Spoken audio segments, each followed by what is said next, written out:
เมืองด้วยสายน้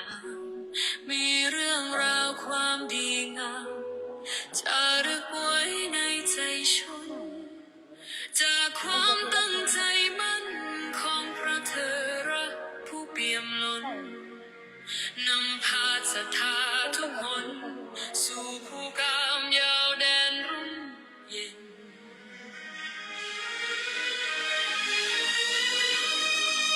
จากมนต์กำพร้าในอดีตท่านนิมิตสร้างบุญญา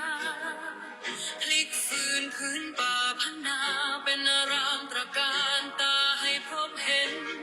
นามพระครูอภิรักษ์ชินวังศ์หรือพระครูไทยผู้ร่มเย็นพาพุทธศาสนิกชนบำเพ็ญเจริญสติและภาวนา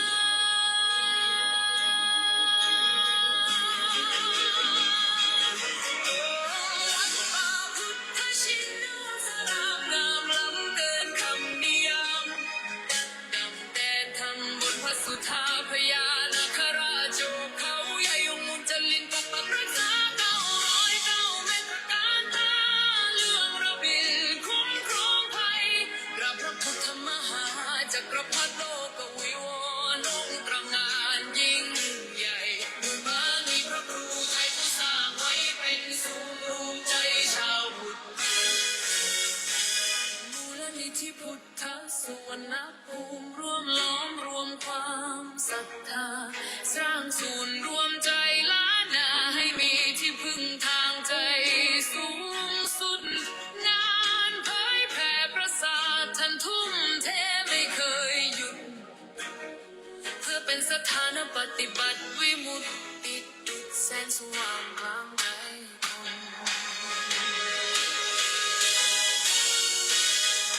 สัตนาคาราชปักรักษาแดนธรรมเสียงสวดมนต์เช้าคำดังก้องกังวานทุกคนกุศลที่ท่านสรรสร้างยังรากลึกในใจชนเป็นบุญตาบุญกุศลที่ได้มายนเยือนพะเยาโอ้วัดป่าพุทธชินวังสรามงามล้ำเกินคำนิยามดังแดนทำบนพระสุธาพญานาคราชโชคเขาใหญ่องค์มุจลินปกปักรักษา909เมตรการตาเรื่องระเบียบคุ้มครองภัยกราบพระพุทธมหาจักรพรรดิโลกวิวรณ์องค์ตระหง่านยิ่งใหญ่ด้วยบารมีพระครูไทยผู้สร้างไว้เป็นศูนย์รวมใจชาวพุทธกราบแทบเท้าด้วยศรัทธาพระครูอภิรักษ์ชินวงศ์เจตนา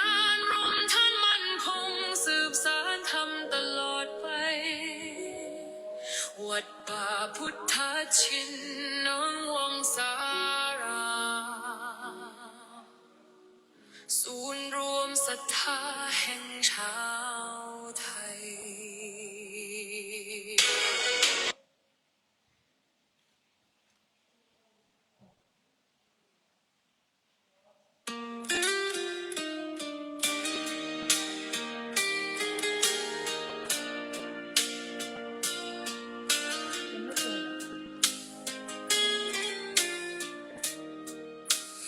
ดินแดนพะเยาเมืองขุนเขาและสายน้ำมีเรื่องราวความดีงามจารึกไว้ในใจชนจากความตั้งใจมั่นของพระเธอรักผู้เปี่ยมล้นนำพาศรัทธาทุกคนสู่ผู้กามยาวแดนร่มเย็นจากมนต์กำพร้าในอดีตท่านนิมิตสร้างบุญญาพลิกฟื้นพื้นป่าพนาเป็นอารามตระการตาให้พบเห็นนามพระครูอภิรักษ์ชินวงศ์หรือพระครูไทยผู้ร่มเย็นพาพุทธศาสนิกชนบำเพ็ญเจริญสติและภาวนาโอ้วัดป่า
รวมใจล้านนาให้มีที่พึ่งทางใจสูงสุด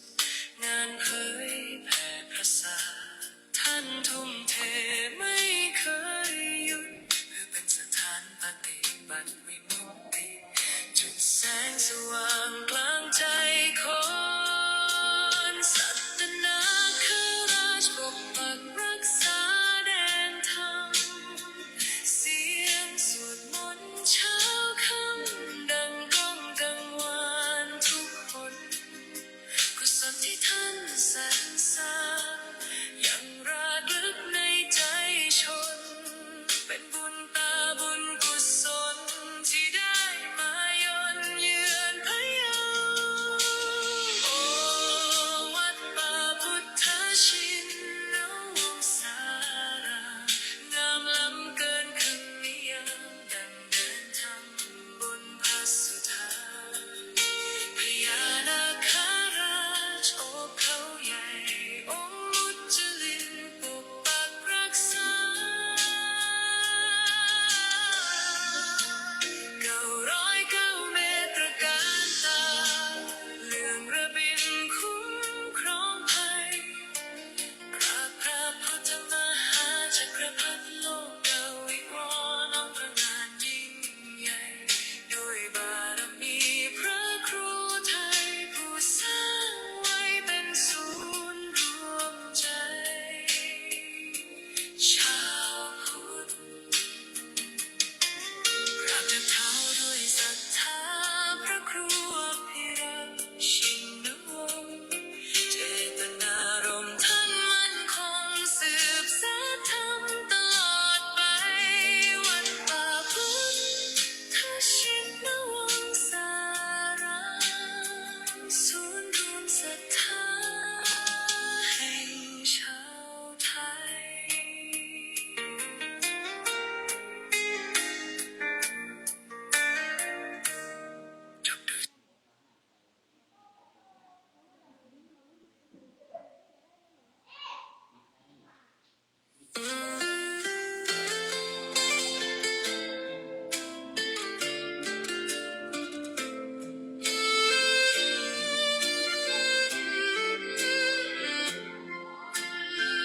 น้อมจิตกราบลงด้วยความเคารพศรัทธาวันมงคลเวียนมาศิษยานุศิษย์พร้อมใจกันจากวัดพิชยญาติการามแสงธรรมส่องสว่างงามถึงมนต์พญานาคราชวัดป่าพุทธชินวงศารามดินแดนล้านนาพะเยาพระครูไทยผู้เปลี่ยนด้วยความเมตตาสร้างสรรค์จันลงศาสนานำพาศิษย์ก้าวเดินไปมูลนิธิพุทธสุวรรณภูมิที่ท่านได้สืบสานเป็นศูนย์รวมแห่งศรัทธาและงานสืบทอดพระพุทธศาสนายิ่งใหญ่สิริอายุวัฒนะวันเกิดพระครูไทย6 เมษายนมหามงคลชัยน้อมใจกราบวันทาน้อมมุทิตาสักการะพระครูพิรักษ์ชิ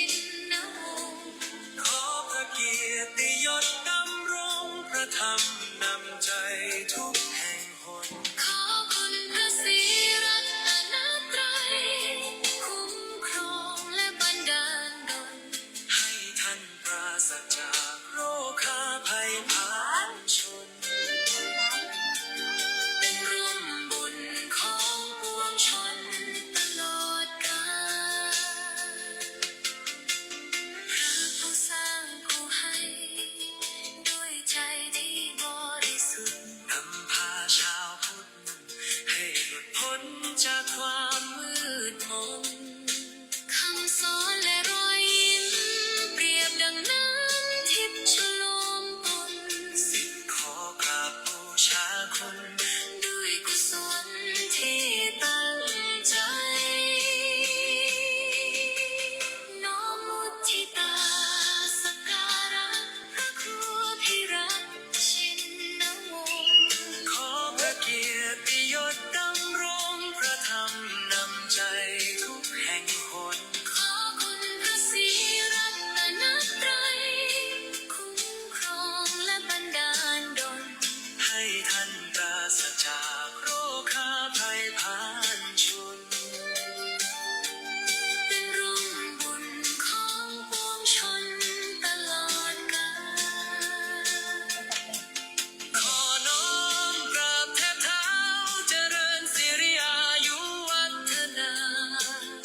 nói phôi á.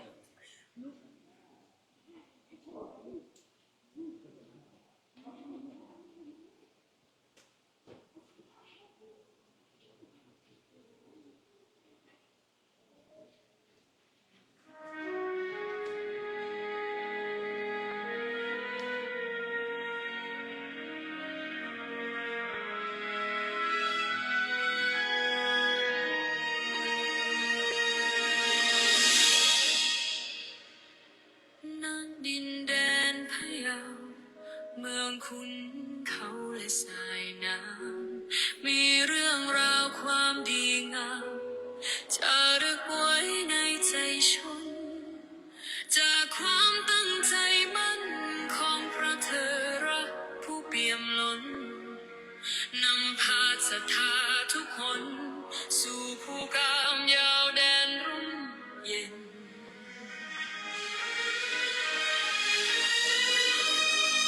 จากมนต์กำพร้าในอดีตท่านนิมิตสร้างบุญญาพลิกฟื้นพื้นป่าพนาเป็นอารามตระการตาให้พบเห็นนามพระครูอภิรักษ์ชินวงศ์หรือพระครูไทยผู้ร่มเย็นพาพุทธสาวสนิกชนบำเพ็ญเจริญสติและภาวนา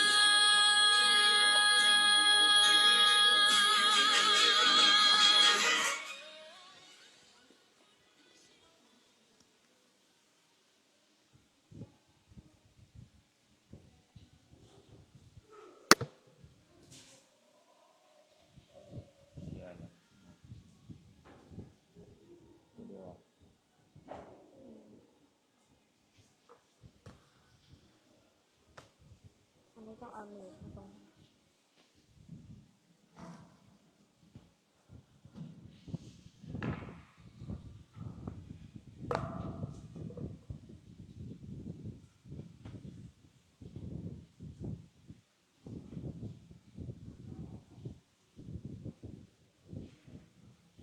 ขอความนอบน้อมในพระรัตนตรัยอันมีคุณพระพุทธคุณพระธรรมคุณพระสงฆ์ขอถวายความอาลัยในหลวงพ่อเจ้าพระคุณสมเด็จพระพุทธชินวงศ์องค์อดีตเจ้าวาดวัดพิชัยญาณขอความสุขความสวัสดีจงบังเกิดมีแก่ญาติโยมญาติธรรมลูกหลานมนต์มหาจักรพรรดิทุกคนที่ได้มาสวดมนต์ในค่ำคืนนี้เป็นค่ำคืนที่2049วันนี้เป็นวันเสาร์วันที่18เมษายน2569ในค่ำคืน1 ทุ่มนำเราท่านทั้งหลายได้มาสวดมนต์ในถ้ำภาวนาโพธิญาณวัดป่าพุทธชินวงศารามในช่วงเดือนเมษายนนี้เราก็จะได้ไปพบกันสวดมนต์บทมหาจักรพรรดิ108 จบประจำเดือนเมษายนในวันเสาร์วันที่25เมษายนในเวลา5 โมงเย็นที่วัดพิชัยญาณเขตคลองสานกรุงเทพมหานครก็อย่าลืมนะมาเพิ่มกำลังกัน1 เดือนใน1 วันภายใน1 เดือนก็จะกำหนดในแต่ละวันช่วงเวลา1 เดือน1 ครั้งดังนั้นในวันที่25เมษายน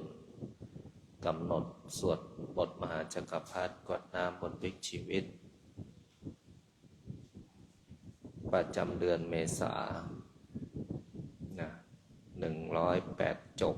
ในวันที่25เมษายน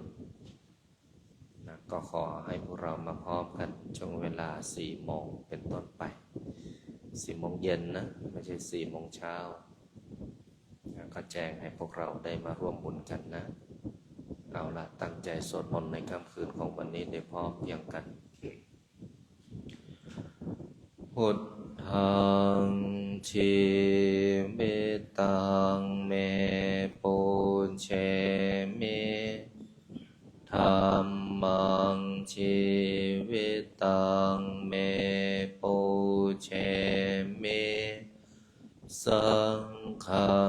ชีวิตังเมปุเชมิพุทธังวันทามิธัมมังวันทามิสังฆังวันทามิโคอุปัชฌาย์อาจาริยกุณังวันทามิมาตาปิตุกุณังวันทามิภันไตรสิกขากุณังวันทามินะโมตัสสะภะคะวะโตอะระหะโตสัมมาสัมพุทธัสสะนะโมตัสสะอะระหะโตสัมมาสัมพุทธัสสะนะโมตัสสะภะคะวะโตอะระหะโตสัมมาสัมพุทธัสสะพุทธังสรณังคัจฉามิธัมมังสรณังคัจฉามิสังฆังสรณังคัจฉามิทุติยัมปิพุทธังสรณังคัจฉามิทุติยัมปินังคัจฉามิทุติยัมปิขังสรณังคัจฉามิติยัมปิพุทธังคัจฉามิตติยัมปิมังสรณังคัจฉามิขังสรณังคัจฉามิปานาติปาตาเวรมณีสิกขาปัทังสมาธิยามิอาทินนาทานาเวรมณีสิกขาปัทังสมาธิยามิเมสุมิชฌาจาราเวรมณีสิกขาปัทังสมาธิยามิมุสาวาทาเวรมณีสิกขาปัทังสมาธิยามิสุราเมรยมัชฌะปมาทัฏฐานาเวรมณีสิกขาปัทังสมาอิมานิปัญจสิกขาปัฏฐานิสัมมาทิยามิอิมานิปัญจสิกขาปัฏฐานิสัมมาทิยามิอิมานิปัญจนิสัมมาทิยามิสีเรนะสุขติงยันติสีเรนะโภคสัมปทาสีเรนะนิพุตติงยันติตัสสมาวิโสทะ เยนะโมตัสสะภะคะวะโตสัมมาสัมพุทธัสสะนะโมตัสสะภะคะวะโตอะระหะโตสัมมาสัมพุทธัสสะนะโมตัสสะอะระหะโตสัมมาสัมพุทธัสสะพุทธังอะระหันทันนะนังกะโลมิธัมมังอะระหันทันนะนังกะโลมิสังฆังอะระหันทันนะนังกะโลมินะโมโพธิสัตว์โตอาคันติมายาอิติภะคะวะนะโมโพธิสัตว์โตติมายาอิติภะคะวะนะโมโพธิสัตว์โตหันติมายาอิติภะคะวะนะโมโพธิสัตว์โตอมหะปัญโยนะโมโพธิสัตว์โตอมหะปัญโยนะโมโพธิสัตว์โตอมะปัญโยโยนโทโสโมหะจิตเตนะพุนทสมิงปะปะกะโตมายาคัมมัตตเมกะตังโทวินาสันโตโยนโทโสโมหะจิตเตนันธรรมสมิงปะปะกะโตมายาคัมมัตถเมกะตังโทสัพพะปัมปังวินาสันโตโยนโทโสโมหะจิตเตนะคัสสมิงปะปะกะโตมายาคัมมัตถเมกันตังโทสัพพะปัมปังวินาสันโตโมตัสสะภะคะวะสัมมาสัมพุทธัสสะนะโมตัสสะโตสัมมาสัมพุทธัสสะนะโมตัสสะอะระหะโตสัมมาสัมพุทธัสสะนะโมพุทธายะพระพุทธไตรรัตนญาณมณีนพรัตน์สินสหัสสุธรรมาพุทโธธัมโมสังโฆยันธาพุทโมนะพุทธบูชาธรรมบูสังฆบูชาอาคินทานังวะรังคันทังสิวาลินจะมหาเทรังอาหังวันทามิทุระโตอาหังวันทามิทาตุโยอาหังวันทามิสัพพโสพุทธังธัมมัสสังฆังนะโม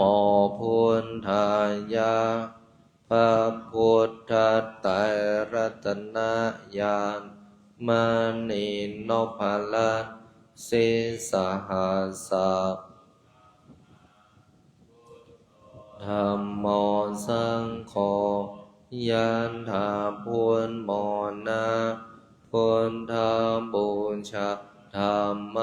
บูชาสังฆบูชาอังคิทานังวะรังคันทังสิวารินจมหาเทรังอาหังวันทามิทุระโตอาหังวันทามิอาหังวันทามิสัพพโสพุทธธัมมะสังฆะปุญเชมินะโมพุทธายะพระพุทธไตรรัตนญาณมณีนพรัตน์สิสหัสสะสุธรรมาพุทธรธัมโมสังโฆยะถาพุนโมนะพุทธบูชาธรรมบูอาคิทานังวารังคันทังสิวารินจมหาเทรังอาหังวันทามิทุระโตอาหังวันทามิธาตุโยอาหังวันทามิสัพพโสพุทธธัมมะสังฆะปุญเชมินะโมพุทธายะพระพุทธไตรรัตนญาณมณีนพรัตน์สิสหัสสะสุธรรมาพุทธธัมโมสังโฆยันถาพุนโมนะ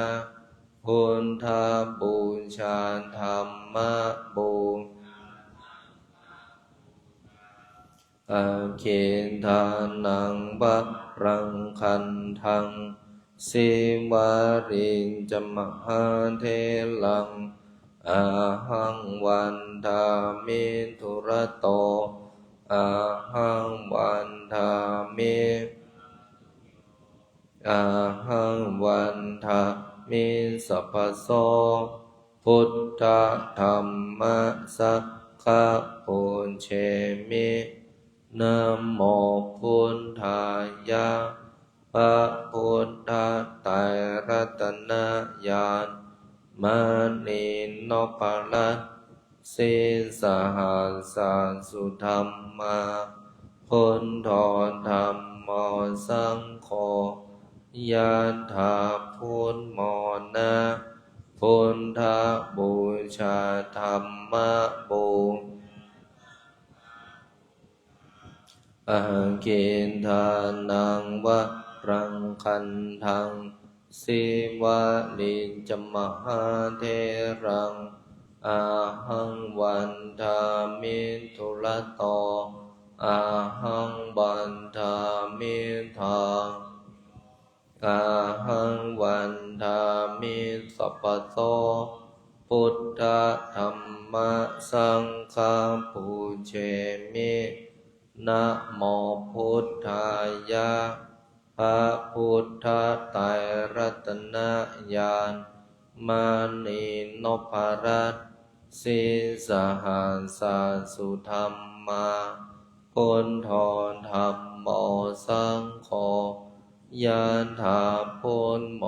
นะพุทธบูชาธรรมบู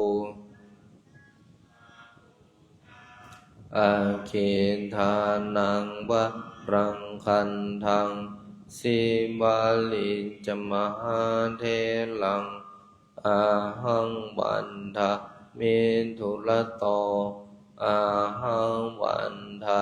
มิธาตุโยอาหังวันทามิสัพพโสพุทธธัมมะสังฆะปุญเชมินะโมพุทธายะพระพุทธไตรรัตนญาณม มานีนพรัตน์สีสหัสสะสุธรรมาพุทโธธัมโมสังโฆยานถาพุทโมนะพุทธบูชา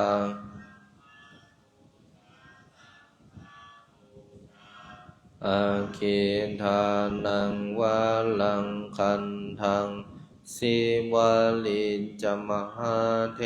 รังอาหังวันทามิทุระโตอาหังวันทามิทาตุโยอาหังวันทามิสัพพโสพุทธธัมมสังฆปุญเชมินะโมพุทธายะพระพุทธไตรรัตนญาณมณีนพรัตน์สีสหัสสะสุธรรมาพุทโธธัมโม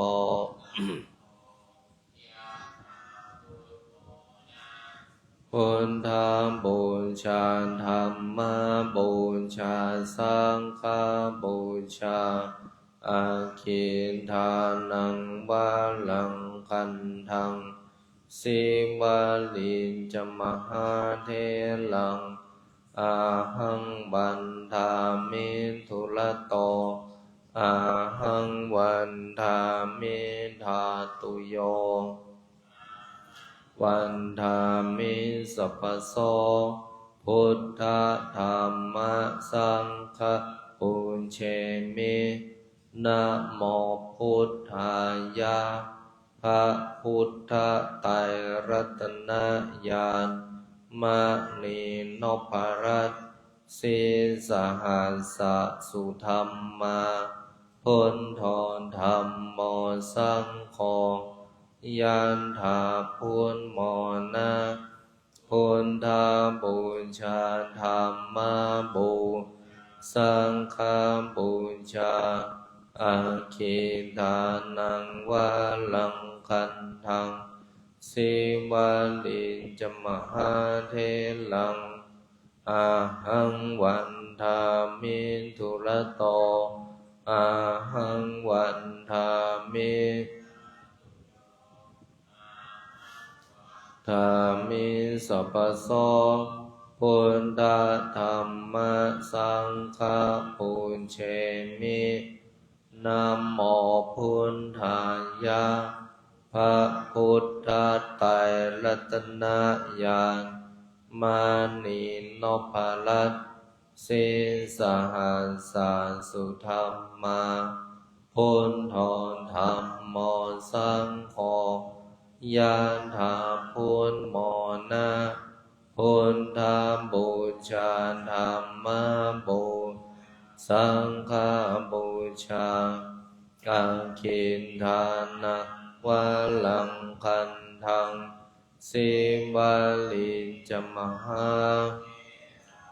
อาหังบันทามิทุระโตอาหังบันทามิวันทามิสัพพโสพุทธังธัมมัสสังฆปุญเชมินะโมพุทธายะพระพุทธไตรรัตนญาณมณีนพรัตน์สีสหัสสะสุธรรมาพุทโธธัมโมสังโฆยันถาพุทโมนะพุทธบูชาธัมมาบู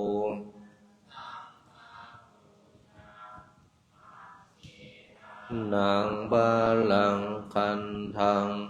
สิบาลินจมหาเทลังอาหังบันทามิทุระโตอาหังวันทามิทาตุโยอาหังวันทา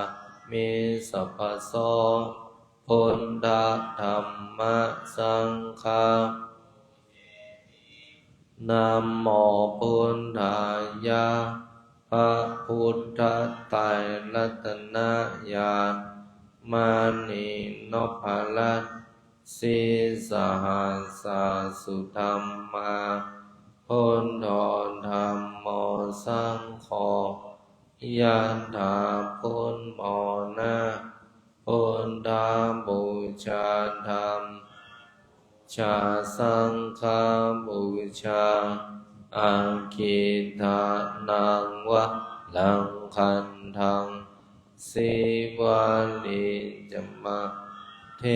ลังอาหังวันทะเมธุระโตอาหังวันทะเมอาหังวันทะเม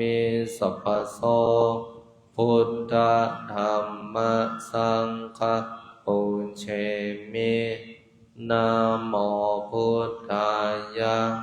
พระพุทธไตรรัตนญาณมานีนพลัตสีสหัสสุธรรมาพุทโธธัมโมสังโฆยันถาพุทโมนะพุทธาบูชาธรรมบูสังฆาบูชาอาคิทานังวะลังคันทังสิวาลิจมหาเทลังอาหังวันทามิธุระโตเมธาตุโยอาหังวันทามิสัพพโสพุทธธัมมะสังฆาปุเชมินะโมพุทธายะพระพุทธไตรรัตนญาณมานีนพลัตสีสหัสสุธรรมาสังโฆยันถาพุทโมนะพุทธาบูชาธรรมบูสังฆาบูชาอาคิทานังวะรังคันทังสิวาลิจมหาเทลังอาหังวันทะมิธุระโตอาหังวันทามิธาตุโยอาหังวันทามิสัพพโตพุทธธัมมะสังฆานะโมพุทธายะพระพุทธไตรรัตนญาณมานีนพลัตสีสหัสสุธรรมาพุทโธธัมโมสังโฆยันถาพุทโมนะพุทธาบูชาธรรมบูชาบูชาอาคิทานังวะลังคันทังสิวาลิจมหาเทรังอาหังวันทามิธุระโตอาหังวันทามิธาตุโยอาหังวันทามิสัพพโสพุทธธัมมะสังฆาปุเชมินะโม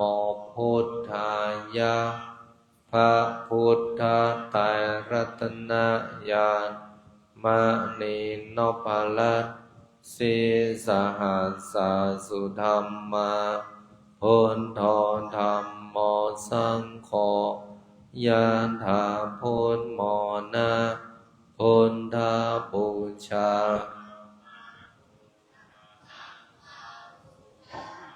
อาคิทานังวะลังคันทัง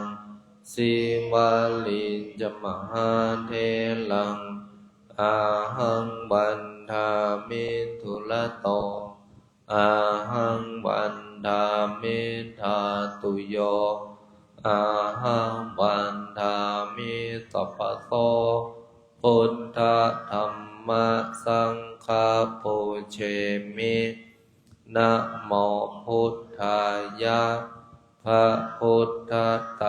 รัตนญาณมานีนพลัสสีสหัสสาสุธรรมาพุทโธธัมโมสังโฆยานธาพุทโมนะพุทธาบูชา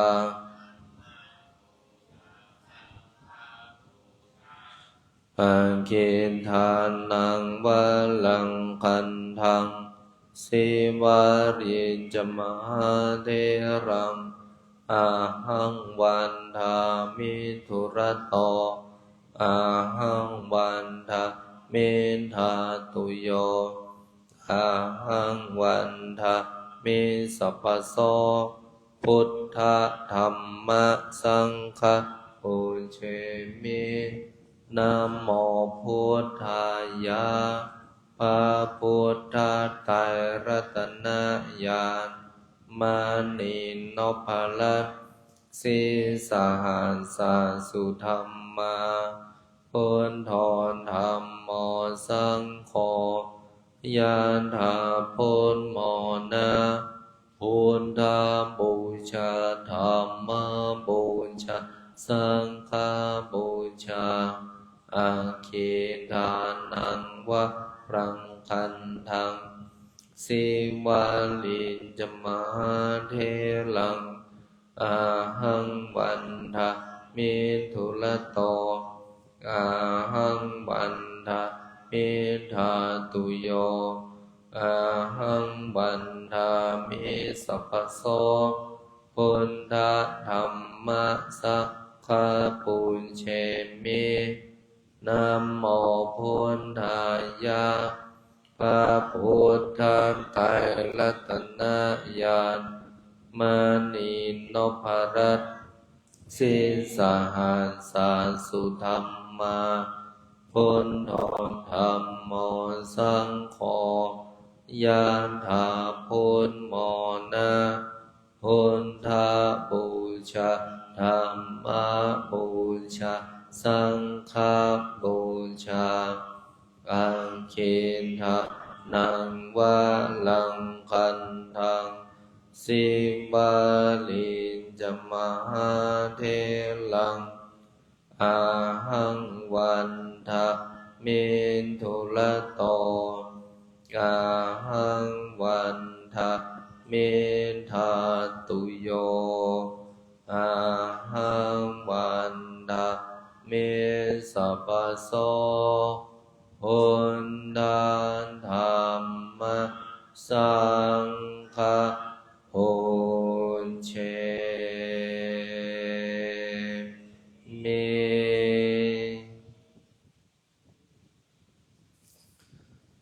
ปรับเปลี่ยนอิริยาบถเท้าขวาทับเท้าซ้ายมือขวาทับมือซ้ายตั้งตัวให้ตรงหน้าตรงคอตรงหลังตรงมือขวาทับมือซ้ายหลับตาลงปิดวาจาหายใจเข้าลึกๆหายใจออกยาวๆ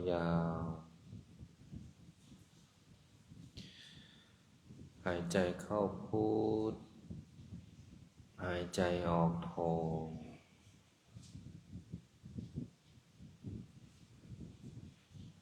มีสติอยู่ที่ลมหายใจผ่อนคลายอารมณ์สบาย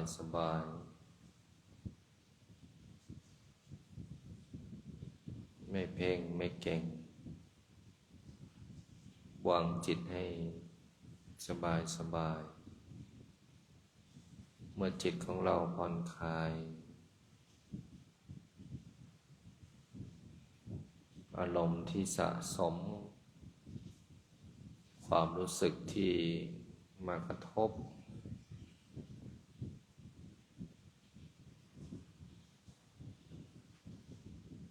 ความรู้สึกนั้นก็จะถูกผ่อนคลายแล้วก็ชำระล้างออกจากจิตใจทั้ง อารมณ์ที่ขุ่นมัวเศร้าหมองหดหู่เบื่อหน่ายวิตกกังวลเพราะจิตของเรานั้นมันแปรเปลี่ยนได้ไวสิ่งไหนมากระทบมันก็รับรู้ได้และจิตของเราก็เป็นเครื่องรับรู้บันทึกความรู้สึกตั้งแต่เช้าจนถึงเวลานี้การสวดมนต์ทำสมาธิแผ่เมตตาของพวกเราทุกคนก็เป็นการสะสมคุณงามความดีที่เกิดจากการสวดมนต์ที่เกิดจากการบำเพ็ญที่เกิดจากการภาวนาที่เกิดจากการอธิษฐานเพราะบุญของพวกเราทุกคนที่ทำกันมาล้วนถูกกำหนดด้วยชะตากรรมของชีวิตที่บำเพ็ญแต่ภพชาติพวกเราทุกคนเกิดมาหลายภพภูมิหลายภพชาติล้วนแล้วถูกกำหนดด้วยชะตากรรมแต่ชะตากรรมของชีวิตถูกลิขิตขึ้นด้วยตัวของเราในขณะปัจจุบันเมื่อขณะปัจจุบันเราเป็นผู้กำหนดและลิขิตชะตาชีวิตของเรานั้นก็รู้เลยว่าเราจะไปทิศทางหรือจะทำอะไรในวงจรชีวิตนี้อย่าได้โทษชะตากรรมและอย่าได้โทษตัวเองแต่จงมีสติรู้อยู่ขณะทุกเวลาที่พวกเราได้ทำกุศลความดีการสวดมนต์ทำสมาธิแผ่เมตตาทำให้กุศลความดีของเราเพิ่มพูนมากขึ้นและก็ทำให้จิตของเรามีความรู้สึกดีและก็สบายถ้ายังไม่รู้สึกดีก็เพราะว่าเรายังสะสมความรู้สึกก็คือคิดมากอยู่คนที่สวดมนต์จะไม่คิดมากจะไม่ทำอะไรให้มันยุ่งยากแล้วก็จะไม่รอเวลาคนที่ประมาทกับชีวิตก็ยังรออยู่เดี๋ยวก่อนแต่คนที่ทำอยู่ทุกขณะเวลามีหน้าที่ก็ทำหน้าที่และคนที่สวดมนต์เนี่ยเขาจะรู้หน้าที่และสิ่งที่เขาทำนั้นจะทำออกมาด้วยจิตที่ดีมีความเรียบร้อยมีความละเอียดอ่อนมีความปราณีตมันดูกันไม่ยากคำพูดตกแต่งให้สวยหรูได้แต่พฤติกรรมและการกระทำมันตกแต่งไม่ได้เพราะมันเป็นสิ่งที่มองเห็นเมื่อเราสวดมนต์จิตของเราก็จะเริ่มละเอียดมากขึ้นยิ่งสวดมากภาวนามากก็จะเริ่มปีกวิเวกก็ไม่ยุ่งกับใครละก็จะอยู่กับการสวดมนต์อยู่กับกุศลอยู่กับความดีอยู่กับตัวเองแต่ไม่ใช่เป็นคนที่เห็นแก่ตัวแต่จะเป็นคนที่มีพลังงานที่ดีและก็สามารถเป็นพลังงานที่เชิญชวนชักชวนนำพา คนมาสร้างกุศลได้อีกมหาศาลไม่ใช่หนีและก็ไม่ใช่เก็บตัวแต่เป็นการบำเพ็ญเพราะกลุ่มของคนบำเพ็ญนั้นมีอีกมากอย่าเข้าใจว่ามีแต่เราเพียงผู้เดียวหรือกลุ่มเดียวถ้าศีลธรรมเทียบเท่าเสมอกันเวลาก็จะนำพาให้มาเจอกันเองเมื่อศีลธรรมไม่เท่าเทียมกันเวลาก็จะทำให้เราห่างหายและห่างเหินแล้วก็จะหายห่างแล้วก็หายจากกันไปโดยอัตโนมัติอันนี้เป็นเรื่องของบุญที่สะสมพวกเราท่านทั้งหลายสะสมกันมาเนี่ย2,000 กว่าคืนไม่ใช่น้อยนะเพราะยิ่งเราสวดมากขึ้นกำลังเรายิ่งมากไอ้คนที่สวดหายผุดโผล่เนี่ยก็มีเหมือนกันแต่ตามไม่ทันหรอกก็ให้สำเนียกคิดเอาเองไม่ว่าจะเป็นพระหรือเป็นเณรเป็นโยมเวลาของพวกเรามีไม่มากหรอกบนโลกมนุษย์เอา100 ปีก็คือ100 วันมีไม่มากดังนั้นใครทำกุศลความดีมากเท่าไหร่ก็ถือว่าเป็นเสบียงบุญกับตัวเองมากเท่านั้นคิดได้ทำได้คิดไม่ได้ก็ไม่รู้สุดท้ายก็คือ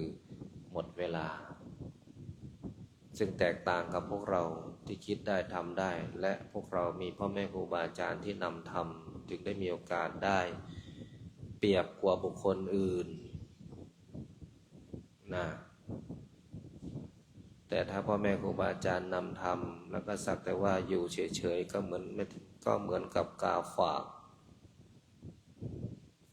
ากนี่ไปขึ้นต้นไม้ที่ไหนต้นไม้นั้นก็ตาย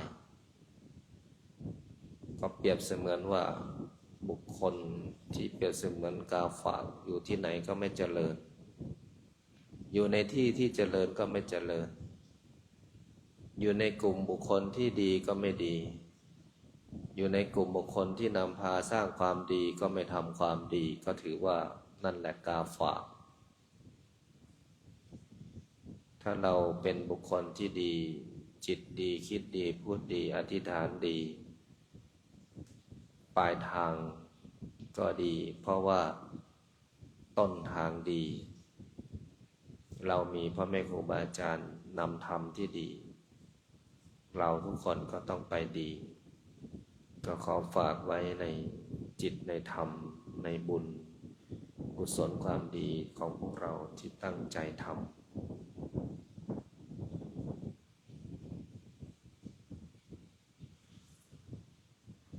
พอสมควรแก่เวลาให้พวกเราท่านทั้งหลายได้ตั้งใจ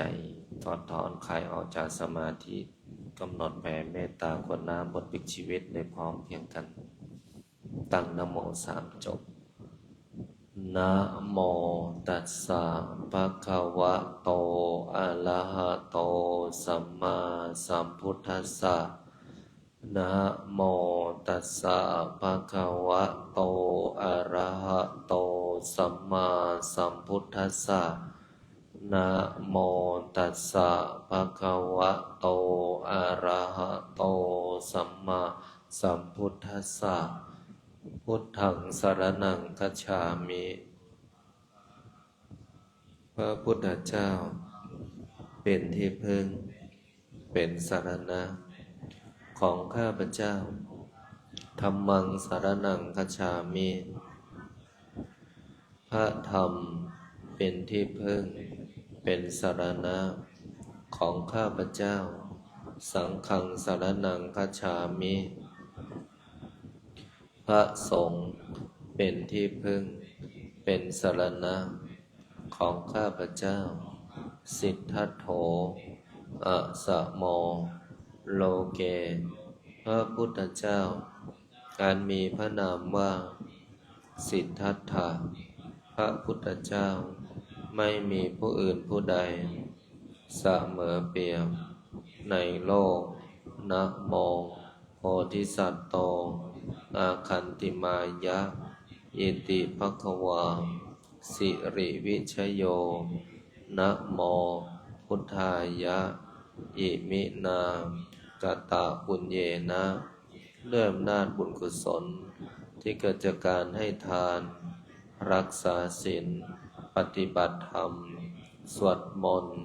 บทมหาจักรพรรดิทำสมาธิแผ่เมตตากรวดน้ำบทพลิกชีวิตในค่ำคืนนี้ขอน้อมถวายเป็นพุทธบูชาธรรมบูชาสังฆบูชาและขอน้อมถวายแด่ครูบาอาจารย์การมีหลวงปู่ทวดสมเด็จพระพุทธาจารย์โตพรหมรังสีครูบาเจ้าศรีวิชัยนักบุญแห่งล้านนาหลวงปู่ดูเจ้าของมนต์มหาจักรพรรดิหลวงพ่อเกษมหลวงพ่อคูณหลวงพ่อเจ้าประคุณสมเด็จพระพุทธชินวงศ์สมศักดิ์อุปสมะมหาเถระองค์อดีตเจ้าวาดวัดพิชัยญาติทุกรูปและหลวงตามาเป็นที่สุดและขออุทิศน้อมถวายเป็นพระราชกุศลแด่ดวงทิพวิญญาณของอดีตบูรพมหากษัตริย์ไทยทุกพระองค์และขออุทิศน้อมถวายเป็นพระราชกุศลแด่ดวงทิพวิญญาณของสมเด็จพระนางเจ้าสิริกิติ์พระบรมราชินีนาถพระบรมราชชนนีพันปีหลวงและขอน้อมถวายเป็นพระราชกุศลแด่พระบาทสมเด็จพระวชิรเกล้า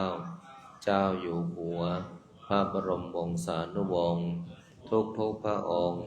และขออุทิศแด่ดวงวิญญาณของสมเด็จเจ้าพระยาบรมมหาพิชัยญาติท่านบุญนาคผู้สร้างวัดพิชัยญาติขอส่วนผลบุญนี้จงสำเร็จแก่บิดามารดาอันมีชื่อว่าขอให้บิดามารดาของข้าพเจ้าจงมีแต่ความสุขขอส่วนผลบุญนี้จงสำเร็จแก่ครูอุปัชฌาย์อาจารย์ญาติพี่น้องทั้งหลายเจ้ากรรมนายเวรทั้งหลายเจ้าที่เจ้าทางเจ้าที่ที่บ้านเจ้าที่ที่ทำงานเจ้าที่ที่วัดพิชัยญาติเจ้าที่ที่วัดป่าพุทธชินวงศารามเทวดาประจำกายของข้าพเจ้าเทวดา16ชั้นฟ้า15ชั้นดิน14ใต้บาดาลเปรตทั้งหลายสรรพสัตว์ทั้งหลายมากมายไม่มีประมาณทั้ง31ภูมิพระแม่ธรณีพระแม่คงคาแม่พระเพิงแม่พระพายแม่พระโพธิ์ศพท้าวจตุโลกบาลทั้งสี่ท้าววิรูปักษ์ท้าววิรุฬหกท้าวทัตตรสท้าวเวสสุวรรณผู้เป็นใหญ่ในทิศทั้งสี่พระสยามเทวาธิราชเจ้าเหล่าพญาครุฑทั้งหลายเหล่าพญานาคทั้งหลายทั้งสี่ตระกูลนาคาธิบดีทั้ง9พระองค์สัตตนาคราชพญามุจรินวิรูปักโขนาคาธิบดีองค์ญาณพเกศนาคินีการนาคราชวาสุกีนาคราชพระแม่โสมาศรีวิกานาคเทวีพญาธุมสิกขีนาคราชพญานาคกวานพะเยาพญาสุวรรณนาคราชองค์พญางูเผือกณสถานที่แห่งนี้ขอท่านทั้งหลายจงขึ้นมาจงมาอนุโมทนาจงมีส่วนในบุญของข้าพเจ้าในค่ำคืนนี้ขอส่วนผลบุญนี้จงเป็นบุญต่อบุญเป็นทรัพย์ต่อทรัพย์ เป็นสมบัติต่อสมบัติ เป็นบารมีต่อบารมี เป็นอำนาจต่ออำนาจ เป็นยศต่อยศ ให้ข้าพเจ้าทั้งหลาย ได้มีมหาสมบัติเอาไว้ทำทาน ไม่รู้จักสิ้น ไม่รู้จักหมด ตั้งแต่แรกเกิดจนสิ้นอายุไข หากแม้นว่าสิ้นอายุไขไปแล้ว ขอให้ได้ไปเกิดบนภพภูมิที่ดี บนโลกสวรรค์ หากแม้นว่าจะกลับมาเกิด ขอให้ได้เกิดพบพระพุทธศาสนา ในยุคของพระศรีอริยเมตไตร ขอให้ได้เกิดในตระกูลสัมมาทิฏฐิ เป็นตระกูลเศรษฐี ขอให้ได้ที่สุดแห่งรูปสมบัติ ทรัพย์สมบัติ คุณสมบัติ สวรรค์สมบัติ นิพพานสมบัติ จงบังเกิดมี แก่ข้าพเจ้า การมีชื่อว่า ขอให้ดวงจิตของข้าพเจ้า จงเป็นดวงจิตที่ผ่องใส ปราศจากความทุกข์ ความโลภ ความโกรธ ความหลง ความชั่ว แม้เล็กน้อย อย่าได้พูด อย่าได้คิด อย่าได้ทำ ให้ได้ทำแต่คุณงามความดีตราบหมดสิ้นอายุไข จะเดินทางไปทิศหนตำบลใด ในทิศทั้งสี่ จงมีแต่คนรัก จงมีแต่คนเมตตา จงมีแต่คนอุปถัมภ์ คนดีจงเข้ามา คนไม่ดีจงออกไป สิ่งดีๆจงเข้ามา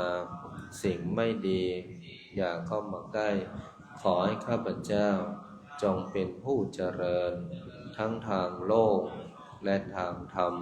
เจริญด้วยอายุ วันนะสุขะภระสติ สมาธิ และปัญญาจงบังเกิดมี แก่ข้าพเจ้า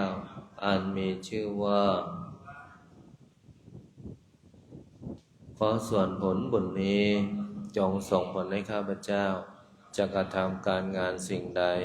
ในพื้นปัตตภีนี้ ไม่ว่าบนบก ในน้ำในอากาศ ขอการงานสิ่งนั้นจงพันสำเร็จ คำว่าไม่ได้ คำว่าไม่มี คำว่าขัดข้อง อุปสรรคใดๆ ปัญหาใดๆ ต่อการดำเนินชีวิต การงาน การเงิน บริวาร สุขภาพ โรคร้าย โรคเวร โรคกรรม ที่รักษาไม่หาย จงมาลายหายสูญจากตัวของข้าพเจ้า ขอให้คำอธิษฐานจิตกรวดน้ำบทพลิกชีวิต ในค่ำคืนนี้ จงมีฤทธิ์ มีเดช มีอานุภาพ ทันตาเห็น ติดตัวตามข้าพเจ้า ไปทุกภพทุกชาติ ตราบกระทั่งเข้าสู่พระนิพพาน นิพพานะ ปัจจโยโห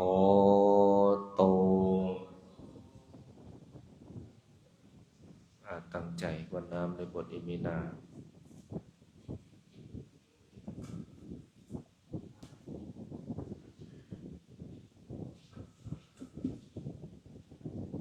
อิมินาบุญญากรรมเมนาอุปัชฌายาคุณุตตลาอาจาริโยปการาจามาตายาตากาโสริโยจันทิมาราชาคุณาปันตานาลาภิจามพระเจ้าอินทาจาโรกัปปะลาจาเทวตายาโมมิตามโนสัจจมัสกาปิจาสัมเพสัตตาโสเคหนตุบุญญาณิปกตาเทโตกิปังปะเปทาโวมะตังอิมินาบุญญากรรมเมนาโพธิเสนาจักขิปะหังสุลาเพเจวัตานุปาทานาเยสันตาเนหินาธัมมายาวะนิพพานะโตมะมานาสันโต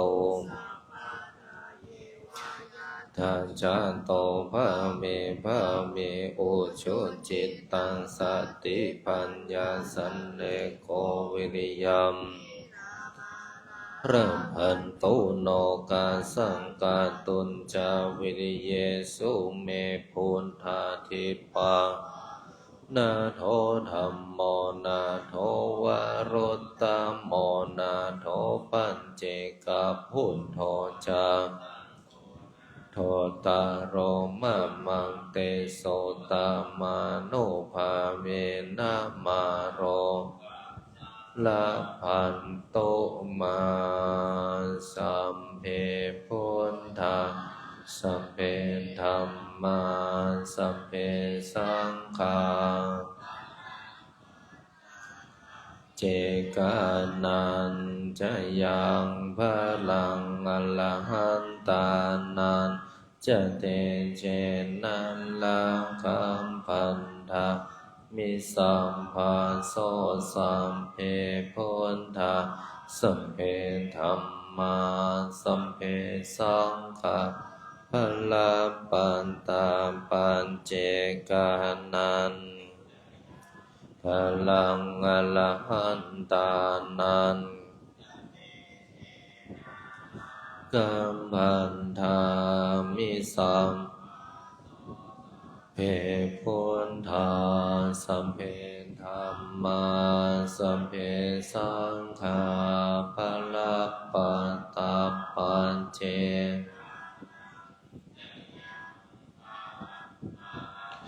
ตานันจะเตเจนาราธามิสัพพะโสพุทธังอธิษฐามิธัมมังอธิษฐา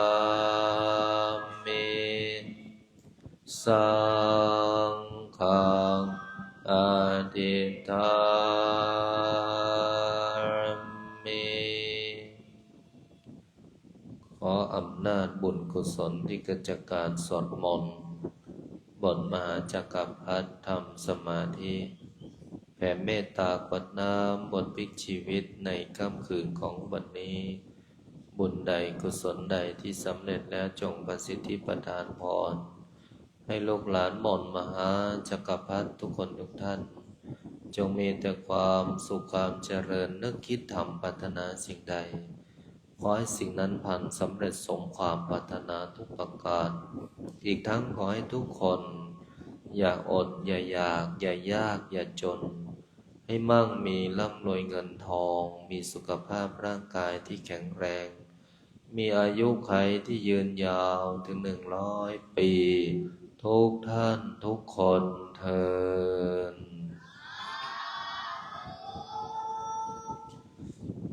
นอนหลับฝันดีบุญรักษาเทวดาคุ้มครองทุกคนพบกันใหม่พรุ่งนี้1 ทุ่มกราบลาพระรัตนตรัยได้พร้อมเพียงกันอะระหังสัมมาสัมพุทโธภคะวาพุทธังภะคะวันตังอภิวาเท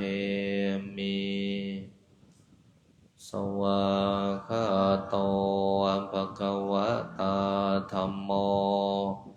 ธัมมังนัมมัสสามิ